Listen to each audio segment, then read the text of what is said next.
So the last one we kind of look at is Erikson's psychosocial development. So again, this goes through basically from birth to death. So the idea is that each stage has a crisis.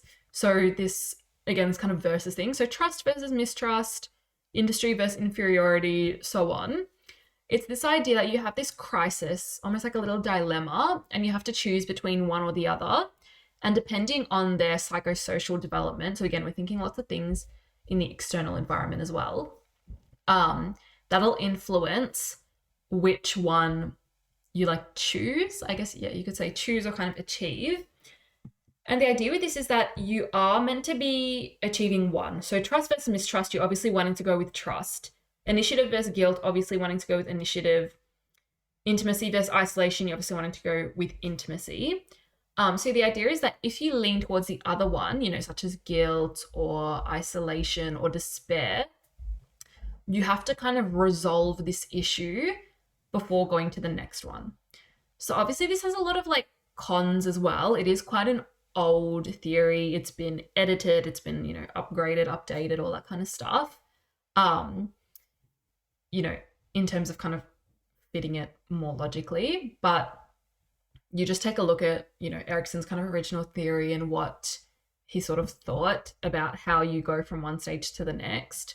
And this idea of almost getting stuck on a stage. So I won't talk through them too much in detail. We'll kind of move through them because obviously we have a bit of stuff to get through. But trust versus mistrust, again, as an infant, we're thinking about, trust again in caregivers, trust in the outside world. Initiative versus guilt, this idea of initiating often like actions like play. So if a child, for example, they ask their parent, do you want to play, I don't know, dress ups with me, or I don't know, like, some other kind of fun, like role play with me, blah, blah, blah, blah, blah. And then the parent might respond, yes, that's so fun, let's do it. And then you have like a really fun time, whatever. That idea that it pushes them to be more, to take more initiative and to take, any ideas they have and to not run with it, but, they have the confidence to initiate that.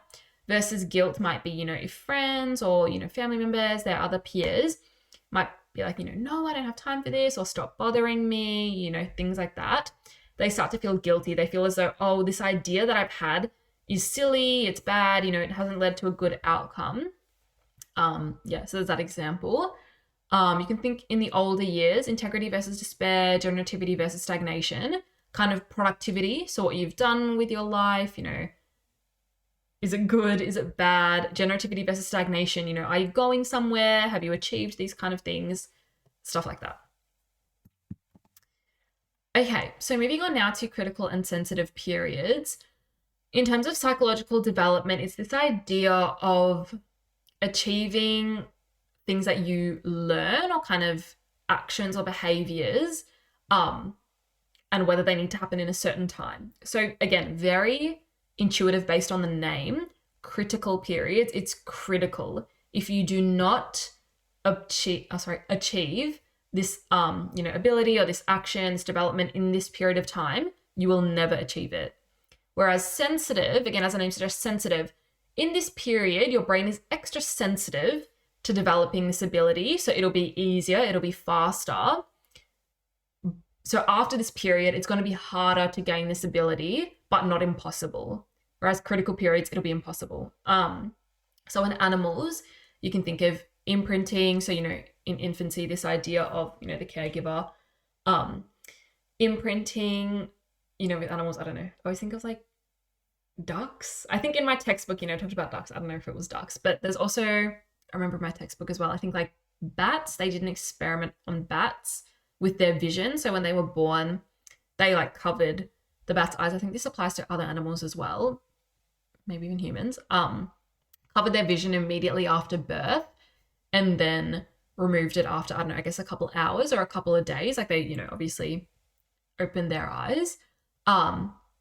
But the bat or the other animal, whatever it was not able to see, was blind for the rest of their life because they didn't gain this ability to see or, for vision in this critical period. So even though, let's say, I'm making up the numbers here, but let's say it was like 2 hours, it's such a short time frame, right? And you then open their eyes for another 4 years, but because it didn't happen in this specific period, doesn't matter how long it'll be open for, they're not going to develop that vision. So that's a critical period.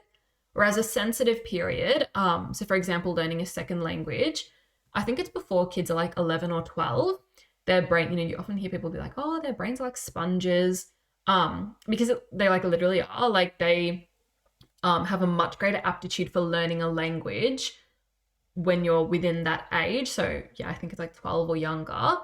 But then obviously if you're older, you're still able to learn a language. It just takes a little bit longer. Your brain doesn't have that sponginess to it.